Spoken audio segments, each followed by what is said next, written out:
The fog clung to the pines like a shroud, muffling the world beyond the narrow dirt road that wound deeper into the main wilderness. Dr. Elias Thorne gripped the steering wheel tighter, his headlights slicing through the gloom as the GPS signal flickered and died. He'd driven hours from Boston, chasing a referral that promised professional redemption after his last case had shattered his confidence. The Lowrey sisters, Evelyn and Clara, were recluses, whispered about in psychiatric circles as enigmas wrapped in tragedy. Their file spoke of inherited delusions, auditory hallucinations that had driven their parents to madness decades ago. But it was the urgency in the local sheriff's voice that had convinced him. They're getting worse, document voices in the dark, they say. And whatever's hidden in those woods, it's calling them. The cabin emerged from the mist like a forgotten relic, its weathered boards groaning under the weight of ivy and secrets. Elias stepped out, the crunch of leaves underfoot echoing unnaturally loud. A chill wind carried faint murmurs, almost like words lost in the rustle of branches. He shook it off, imagination, nothing more. The door creaked open before he could knock, revealing two figures silhouetted against the dim lantern light inside. Evelyn, the elder, with her sharp eyes and tangled hair, extended a hand that felt unnaturally cold. "You've come to listen," she said, her voice a soft rasp. Clara lingered behind, her gaze distant, as if attuned to something beyond the visible world. They led him to a cramped parlor where shadows danced from the flickering hearth. As they settled into worn armchairs, Elias opened his notebook, ready to probe the layers of their psyche. "Tell me about the voices," he began, his tone steady. Evelyn leaned forward, a faint smile curling her lips. "They don't just speak, Doctor. They hunger. And they've been waiting for someone like you."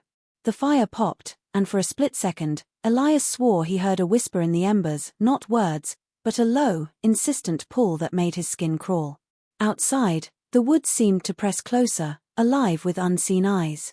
Little did he know, the mystery hidden there was no mere delusion, it was a doorway, and he had just stepped through. The gravel road twisted like a serpent through the endless pines of northern Maine, each mile pulling Dr. Elias Thorne farther from the familiar hum of Boston streets and deeper into a silence that felt almost predatory. It was late autumn, the kind where the air carried a bite sharp enough to remind you that winter was already coiling in the shadows, and the fog that morning hung low and thick, swallowing the edges of the world until only the narrow beam of his headlights remained. Elias kept one hand tight on the wheel, the other absently tracing the edge of the manila folder on the passenger seat, the Lowrey file, thin but heavy with implication. A colleague had passed it along with a warning wrapped in professional detachment: two sisters, lifelong reclusives, presenting with shared auditory hallucinations that had intensified in recent months. Their isolated cabin had no cell service, no neighbors closer than 20 miles, and the local sheriff who'd made the initial call had sounded genuinely unsettled, his voice dropping to a near whisper when he mentioned voices in the dark and something about the woods calling them back. Elias had taken the case partly out of curiosity, partly out of necessity. His last patient, a high-profile executive whose breakdown had played out across tabloids, had left Elias's reputation bruised and his confidence thinner than he cared to admit. This felt different, remote, contained, almost academic. A chance to rebuild through quiet, methodical work. Yet as the GPS stuttered and finally surrendered to static, a flicker of unease settled in his chest. The road narrowed further, branches scraping the sides of his sedan like fingernails testing the paint. He told himself it was just the isolation playing tricks, the way prolonged quiet could make any mind invent patterns in the noise. At last the cabin appeared, not gradually but suddenly, as though the fog itself parted to reveal it. A single-story structure of darkened logs, roof sagging under decades of moss and neglect, windows glowing faintly with what could only be oil lamp light. No vehicle in sight, no plume of smoke from the chimney, only the sense that the building had been waiting, patient and watchful. Elias killed the engine and sat for a moment in the abrupt hush, listening. Beneath the distant drip of moisture from the trees he thought he caught something else, a murmur, low and indistinct, as if the forest were exhaling words just beyond comprehension. He dismissed it as wind threading through needles, gathered his coat against the damp chill, and stepped out. The ground beneath his shoes gave softly, saturated with years of fallen pine needles that released a sharp, resinous scent. As he approached the door, gravel crunching unnaturally loud in the stillness, he couldn't shake the feeling that the cabin wasn't merely old and abandoned by progress, it was preserved, deliberately kept apart from the world, guarding whatever lived inside. The parlor smelled of damp wood, old herbs, and something faintly metallic that Elias couldn't place. A single oil lamp burned on the mantel, its flame steady despite the draft that slipped through cracks in the log walls, and the fire in the hearth had burned low enough that the room glowed more from embers than flame. Evelyn sat closest to the light, her posture straight but not rigid, hands folded in her lap as if she were posing for a portrait no one would ever paint. Clara had taken the farthest chair, half swallowed by shadow, her fingers worrying at a loose thread on the armrest. Elias positioned himself between them, notebook balanced on his knee, pen uncapped but not yet writing. He had learned long ago that silence could be the most effective prompt, so he let it stretch, listening to the soft pop of settling logs and the occasional creak of the house responding to the wind outside. Evelyn spoke first, her voice low and even, as though reciting something memorized long ago. She began with the winter their mother died, when the snow had come early and stayed late, burying the cabin until only the chimney showed above the drifts. Their father had kept them inside for weeks, reading aloud from books Elias had never heard of, hand-bound volumes with cracked leather covers and pages that smelled of earth and mildew. In those readings, Evelyn said, their mother's voice had lingered, not as memory but as presence, guiding their father's hand across the page even after her body lay cold in the root cellar. Clara's eyes flicked toward her sister at the mention of the cellar, then dropped again, but she nodded almost imperceptibly. As Evelyn continued, the fragments grew sharper. She described games played by candlelight, rituals disguised as childhood make-believe, circles drawn in salt on the pine floor, whispered invitations to the ones who wait beyond the trees, offerings of blood pricked from fingertips and pressed onto scraps of paper that were later buried beneath the oldest pine. Clara interjected once, her voice barely above a breath, correcting the year their father had first heard the voice's reply. The correction carried no heat, only precision, as if the timeline itself were sacred. Elias felt the room grow smaller with each detail, the air thicker, though the temperature had not changed. He wrote nothing yet, only listened, watching how Evelyn's gaze never left his face while Clara's remained fixed on some middle distance, as though she were seeing the memories play out on an invisible screen. When Evelyn reached the night their father walked into the woods and did not return, her tone softened into something almost tender. She spoke of waking to find his boots gone from beside the door, the salt circle broken, and the realization that the voices had finally claimed what they were owed. Clara's hands stilled on the thread. For the first time since Elias had entered the cabin, both sisters were perfectly motionless, suspended in the recollection of that empty space where their father's presence had been. The lamp flame wavered though there was no breeze, and in the hush that followed, Elias felt the weight of what had not yet been said pressing against the walls, waiting for permission to spill into the room. That first night in the cabin passed uneasily. Elias had been given the small guest room at the rear, a narrow space with a single window that looked directly into the wall of pines less than 10 feet away. The sisters had bid him good night with the same quiet courtesy they had shown all evening, Evelyn pressing a mug of strong herbal tea into his hands for the chill, she said, while Clara merely inclined her head before disappearing down the short hallway. He drank the tea out of politeness, tasting notes of pine needles and something faintly bitter beneath the sweetness, then unpacked only what he needed: notebook, recorder, a change of clothes. The bed was firm, the quilts heavy with the scent of wood smoke and age. Exhaustion from the long drive should have pulled him under quickly, but sleep arrived in shallow fragments, broken by the unfamiliar creaks of the old house settling around him. Sometime past midnight he woke abruptly, heart already racing though he could not remember a dream. The room was dark, the lamp extinguished, and the only light came from thin slivers of moon filtering through the branches outside. He lay still, listening. At first there was nothing but the soft tick of cooling wood and the distant drip of condensation from the eaves. Then it came again, a whisper, so faint it might have been the wind sliding between the logs. Not words, exactly, more like the shape of words, syllables brushed against the edge of hearing and then withdrawn. He sat up slowly, rubbing his eyes, telling himself it was the residue of the sisters' stories clinging to his mind like damp leaves. The tea, perhaps, or the altitude, or simple fatigue distorting ordinary sounds into something more. He rose and crossed to the window, parting the thin curtain. The fog had lifted somewhat, revealing the dense ranks of trunks gleaming pale in the moonlight, their needles laced with frost that caught and scattered the light. Nothing moved. Yet the whispering seemed to come from everywhere and nowhere, threading through the trees as though the forest itself were exhaling secrets just beyond comprehension. Elias pressed his palm to the cold glass, half expecting to feel a vibration, but there was only stillness. He returned to bed, pulling the quilt higher, and forced his breathing to slow. Stress, he repeated silently, the mind's habit of weaving patterns from chaos when confronted with narratives as fractured as the Lowreys. By morning the whispers would be forgotten, reduced to a footnote in his session notes, patient accounts inducing mild projective identification in Clinic Ian.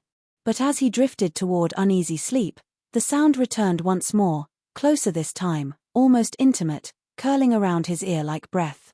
It carried no menace, only insistence, as though something patient and ancient were testing whether he was ready to listen. He turned his face into the pillow, dismissing it again, determined not to grant the darkness any more ground than it had already claimed. The following afternoon, Evelyn suggested a walk. Her tone carried no urgency, only the quiet certainty of someone proposing something long overdue, and Clara had already risen to fetch coats before Elias could frame a polite refusal. He had spent the morning reviewing his sparse notes from the previous evening, searching for clinical anchors, shared psychosis, folia dux, perhaps a grief response calcified into ritual, but the fragments the sisters had offered resisted neat categorization. The invitation felt like an extension of the session, a chance to observe them in the environment that shaped their narratives, so he nodded and pulled on the borrowed wool jacket that smelled faintly of mothballs and pine smoke. They left through the back door, stepping onto a narrow path worn smooth by decades of footsteps. The fog had thinned to a pale haze, allowing weak sunlight to filter through the canopy in shifting patches that danced across the forest floor. Evelyn led, moving with the unhurried grace of someone intimately familiar with every root and hollow, while Clara followed a few paces behind Elias, silent as a shadow. The air was sharp with the scent of resin and damp earth, and beneath it ran a colder note Elias could not name. Conversation was minimal at first, Evelyn pointing out a stand of birch their father had planted the year Clara was born, Clara brushing her fingers across moss older than the cabin itself, but gradually Evelyn's voice softened into the cadence she had used the night before, as though the trees themselves were the intended audience. She stopped at a small clearing no wider than the parlor, ringed by ancient pines whose trunks bore faint carvings half-eaten by time. The markings were irregular, spirals and intersecting lines that suggested symbols without resolving into any script Elias recognized. Evelyn knelt and brushed away a layer of needles, revealing a flat stone set flush with the ground. Its surface carried the same etchings, deeper here, as though repeatedly retraced. "This is where it began for us," she said, tracing one groove with a fingertip. Clara moved to her sister's side, and for the first time Elias saw them touch, Clara's hand resting lightly on Evelyn's shoulder, a gesture both protective and possessive. Evelyn spoke of childhood visits guided by their mother, of learning to listen not with ears but with the whole body, of feeling the ground respond beneath bare feet pressed to the stone. She described sensations Elias filed mentally under suggestion and heightened effect, warmth rising through the soles, a hum like distant bees, images flickering behind closed eyes. Yet as she spoke, the clearing seemed to contract, the pines leaning inward until their branches interlocked overhead like a living roof. A breeze stirred though the air had been still moments before, carrying that same faint murmur Elias had dismissed the night before, only now it resolved into something closer to rhythm, almost a chant too low for words. Clara's breathing had synchronized with it, slow and deliberate, and Evelyn's eyes remained fixed on the stone as though waiting for it to answer. Elias felt the pulse in his throat quicken, not from fear exactly, but from the sudden, unwelcome recognition that the boundary between observation and participation had grown perilously thin. The nights grew heavier after the walk to the clearing. Elias had returned to the cabin with pine needles clinging to his shoes and the faint carvings burned behind his eyelids, but he told himself the restlessness was only professional overengagement, nothing more. Yet sleep fractured further, pulling him awake every few hours with the sense that the room had shifted while he drifted. The whispers no longer hovered at the threshold of hearing, they had crossed it. They came in layers now, overlapping like echoes in a cavern, some closer, some retreating, all threaded with a sorrow that felt almost personal. On the third night he woke to find the lamp relit, though he had extinguished it himself hours earlier. The flame burned steady and low, casting long shadows that seemed to lean toward the bed. The voices were clearest then, rising from the floorboards as though the house itself were a hollow instrument. They spoke in fragments, names he did not recognize, pleas half swallowed by distance, a child's laughter cut short. Beneath the sorrow ran something colder, accusation. He sat upright, pulse hammering, and for the first time the words resolved into coherence. Not addressed to the sisters, not to the long-gone parents, but to him. "You left us," one voice said, soft as falling ash. "You promised to remember." Another layered over it, "Come back to the stone." Elias rose and paced the narrow room, pressing palms to his temples as though he could physically silence the intrusion. He considered the herbal tea, wondered if trace alkaloids might explain the vividness, then dismissed the thought, too convenient, too reductive. By dawn the voices had receded to a murmur again, but they left residue, images flickering at the edge of memory, a child's hand reaching through tall grass, the smell of rain on hot pavement, sensations that carried the ache of loss yet belonged to no chapter of his own life he could name. He showered in the cramped bathroom, letting icy water shock him into clarity, and emerged determined to anchor the sessions in stricter clinical boundaries. At breakfast Evelyn watched him over the rim of her mug, eyes sharp with knowledge she did not voice. Clara hummed softly while setting out plates, the tune matching the cadence he had heard in the night. When he asked, carefully neutral, whether they too had heard anything unusual, Evelyn only tilted her head. "The woods speak loudest to those who've been spoken to before," she said. Clara's humming stopped abruptly, and for an instant the kitchen felt suspended, waiting. Elias felt the voices stir again, not in his ears this time but deeper, as though something long buried beneath layers of routine and reason had begun to shift, responding to a call it recognized even if he did not. The sessions shifted after the voices began speaking directly to Elias. What had begun as cautious exploration hardened into something more deliberate, as though the sisters had sensed a fracture in his clinical armor and decided the time for restraint had passed. Evelyn no longer waited for his questions, she steered the conversation with quiet authority, offering fragments of memory like bait cast into still water. She spoke of the entities beyond the trees not as delusions but as companions, patient, ancient, hungry for connection in a world that had forgotten how to listen. Clara, previously content to observe from the edges, now leaned forward during these recitations, her eyes bright with a fervor that made Elias's skin prickle. They promised understanding, they said true understanding, the kind that dissolved the barriers between minds and allowed one to step fully into another's skin. Evelyn began inviting him to sit closer to the hearth each evening, arranging the chairs so that the three of them formed a tight triangle, knees almost touching. The herbal tea grew stronger, its bitterness masked by honey harvested from hives their father had tended decades ago. Elias drank without protest, telling himself it was professional courtesy, though he noticed how warmth spread through his limbs more quickly now, loosening the knots of skepticism he had carried from Boston. Clara started touching him in small, incidental ways, a brush of fingers when passing the sugar, a hand steadying his elbow as they navigated the dim hallway, gestures that felt maternal and predatory at once. Each contact lingered half a second too long, carrying the weight of intent. They spoke of forbidden knowledge as though it were a living thing, coiled and waiting beneath the cabin floorboards. Evelyn described sensations Elias had only read about in esoteric case studies, the dissolution of self, the merging of perception until one could taste another's memories on the tongue. Clara's contributions were softer, almost confessional, detailing dreams in which she walked through the woods and felt hands, not human, guiding her deeper, showing her rights that predated the cabin, the family, even language itself. They framed these revelations as gifts, offered freely to someone capable of receiving them. Elias found himself nodding, pen motionless on the page, as the room seemed to pulse with their words.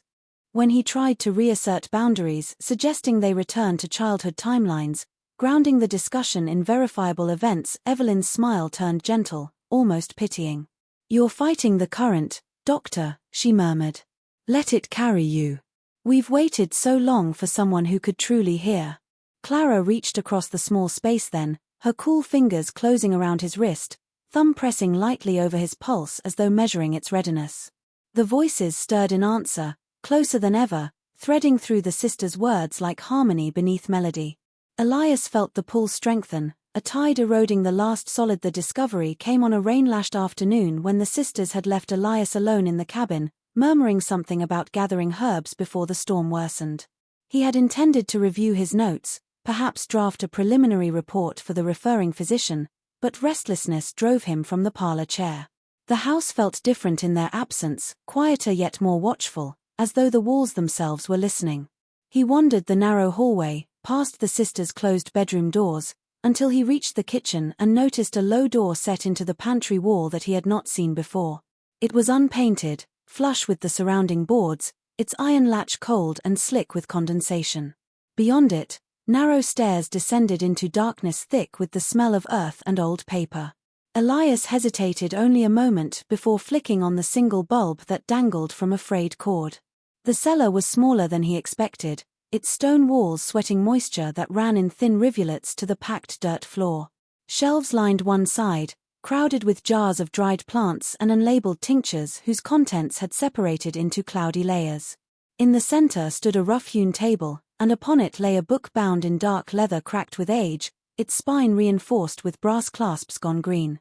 He opened it carefully, the pages stiff and brittle, releasing a faint scent of mildew and something sweeter, almost cloying. The handwriting shifted across entries, first a firm, masculine script he assumed belonged to their father, then a lighter, more looping hand that must have been their mother's, and finally Evelyn's precise strokes overlapping both. The early pages detailed herbal remedies and weather observations, mundane records of rural isolation, but deeper in the tone changed. Sketches appeared, the carved stone in the clearing rendered in obsessive detail, spirals intersecting in patterns that hurt to follow. Alongside them, descriptions of rites performed beneath full moons, of bodies arranged in specific postures to invite the unseen guests. The entries grew explicit. Words Elias had encountered only in suppressed anthropological texts described acts blending ecstasy and violation, framed not as aberration but as sacrament, necessary offerings to sustain the voices, to keep the doorway open. Fluids mingled with blood, pain transmuted into communion, the sisters' own childhood bodies incorporated into ceremonies their parents insisted were inheritance rather than abuse. Dates aligned with the fragments Evelyn had shared upstairs, but here the veil was stripped away. The rituals were sexual, deliberate, intergenerational, designed to bind the living to whatever waited beyond the trees. Later passages, written in Evelyn's hand after their parents' deaths, recorded continuing observance, modifications, refinements, a longing for a participant who could fully reciprocate rather than merely receive. Elias's fingers trembled as he turned the pages, the bulb's weak light flickering with each gust that rattled the house above. The voices, silent during the day, began to stir again, rising through the floorboards in approval or hunger he could no longer distinguish. Rain hammered the ground overhead, sealing the cellar in a steady roar that matched the blood in his ears. He closed the journal but could not unsee the careful illustrations, the pressed leaves marking certain entries like bookmarks to atrocity. The sisters' footsteps sounded faintly on the floor above, returning sooner than expected, their voices low and conspiratorial as they shook water from their coats. Elias stood frozen among the jars and shadows, the book heavy in his hands, realizing that the knowledge it contained was not buried but waiting, patient as roots beneath winter soil, for someone to carry it upward into the light. The confrontation unfolded on the fifth evening, after another day of relentless rain that had turned the forest paths to mire and kept the three of them sealed inside the cabin. Elias had spent the hours since discovering the journal in a state of coiled tension, the book hidden beneath his mattress while he weighed options that all felt inadequate, professional ethics against the instinct to flee, clinical curiosity against the growing certainty that detachment was no longer possible. When Evelyn suggested they continue the session in the cellar for privacy from the storm, her voice carried the same calm invitation she had used for the walk to the clearing, but Clara's eyes held a glint Elias had not seen before, eager and unblinking. He followed them down the narrow stairs, the single bulb swaying overhead and throwing their shadows long across the damp stone walls. The air below was colder, thicker with the scent of earth and the faint sweetness that clung to the journal's pages. The rough table had been cleared of jars, in their place stood 3 candles of uneven height, their wicks already blackened from prior use, arranged in a triangle around the leather-bound book now placed open at a marked page. Evelyn gestured for Elias to take the single chair opposite the table while she and Clara remained standing, framed by the shelves of tinctures that seemed to loom closer in the flickering light. Evelyn began without preamble, reading aloud from the entry he had studied in secret, her mother's looping script describing a ceremony performed when the sisters were barely adolescents, the words explicit and measured, framing violation as initiation. As she read, Clara moved behind Elias, her hands settling lightly on his shoulders, thumbs pressing into the knots at the base of his neck with a pressure that was almost soothing. The voices, which had grown familiar in the nights above, now filled the cellar fully, rising from the corners and the floor itself, no longer whispers but a layered chorus that matched the cadence of Evelyn's recitation. They spoke approval, encouragement, welcome. Evelyn closed the book gently and met his gaze across the candle flames. "You understand now," she said, "not a question. The rites aren't madness. They're continuity. And you were never just here to observe." Clara's fingers tightened, guiding him forward until his forearms rested on the table's edge, the wood cool and slick beneath his sleeves. The candles burned higher though no draft stirred the air, wax pooling in uneven rings that mirrored the carvings on the stone in the clearing. Elias felt the boundary between reason and surrender thin to translucence, the voices weaving through his thoughts like roots seeking purchase, while the sisters waited, patient and certain, for the moment when resistance would finally give way to participation. The candle flames stretched taller, thinning into needles of light that barely reached the cellar's corners, and the voices swelled until they were no longer separate from the air itself but part of its substance, pressing against Elias's skin like damp silk. Clara's hands had moved from his shoulders to the sides of his neck, fingers cool and deliberate, tracing the line of his pulse as though confirming it still belonged to him. Evelyn stepped around the table, her movements unhurried, and knelt in front of his chair so that their eyes were level. She unfastened the top button of his shirt with the same calm precision she might use to turn a page in the journal, and when he tried to pull back, the chair legs scraped only an inch before meeting the stone wall. The rites began without announcement, as though the moment had been rehearsed in silence for years. Evelyn's palms slid beneath the fabric of his shirt, spreading warmth that felt both foreign and achingly familiar, while Clara leaned in from behind, her breath grazing his ear as she whispered fragments of the same invocations he had read in the journal, words older than the cabin, older than the pines outside. The voices answered in kind, layering over the sisters' murmurs until distinction blurred, human and inhuman braided together in a chord that vibrated low in his chest. Cloth parted with soft sounds, his, theirs, until skin met skin in patterns dictated by the open book, each touch a deliberate echo of illustrations he wished he could unsee. Pain arrived not as violence but as threshold, sharp pricks at wrist and throat where Clara pressed something small and edged, drawing thin lines that welled dark and warm. Evelyn caught the drops on her fingertips and marked symbols across his sternum, her eyes never leaving his, reflecting candlelight and something deeper that watched through her. The metallic scent thickened, mingling with the cellar's earth until the air itself seemed to taste of iron and resin. Elias felt the boundaries he had guarded so carefully, clinician, observer, self, soften and dissolve under the steady rhythm of hands and voices, the cellar contracting until it held only the three of them and whatever waited beyond the walls. Clara's body pressed closer behind him, guiding his hands to places the journal had described in careful, reverent detail, while Evelyn rose to straddle the chair, her weight settling with quiet certainty. The candles burned without consuming, wax pooling in perfect circles that mirrored the stone in the clearing. Every movement followed a sequence older than memory, pain transmuted into current, resistance into yielding, until Elias felt himself split open, not in destruction but in unwelcome recognition, as though the acts were not being done to him but through him, awakening corridors he had sealed long ago. The voices sang approval, no longer sorrowful but exultant, welcoming him fully into the chorus that had been calling since the first night. Time stretched, thinned, lost meaning in the heat and salt and low ceaseless chant, the cellar a womb and a tomb at once, sealing him deeper into the rite with every shared breath. The candles had burned low, their flames guttering in pools of hardened wax, yet the cellar remained warm, too warm, as though heat radiated from the stone itself rather than the dying wicks.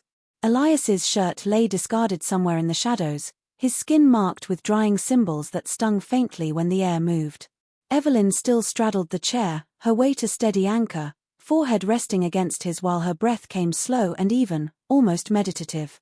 Clara knelt behind him, one arm looped loosely around his waist, cheek pressed between his shoulder blades as though listening to something stirring beneath bone.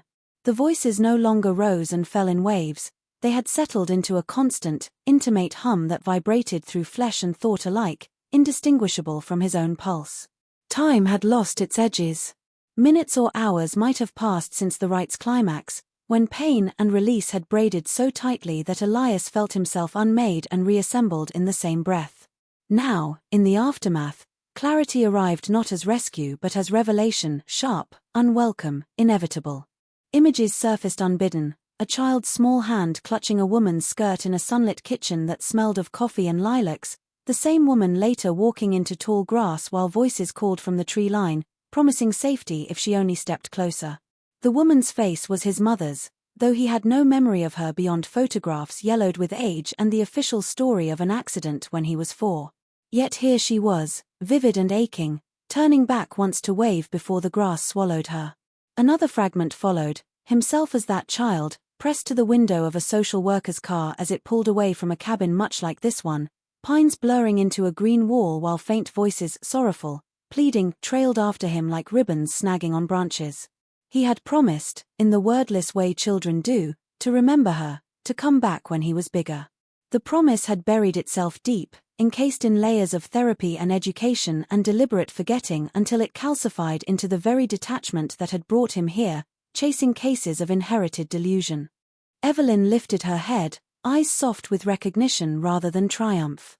"You felt it," she whispered, fingers tracing a symbol over his heart that now pulsed with familiarity. Clara's arm tightened, her lips brushing the nape of his neck in a gesture that felt like welcome rather than possession.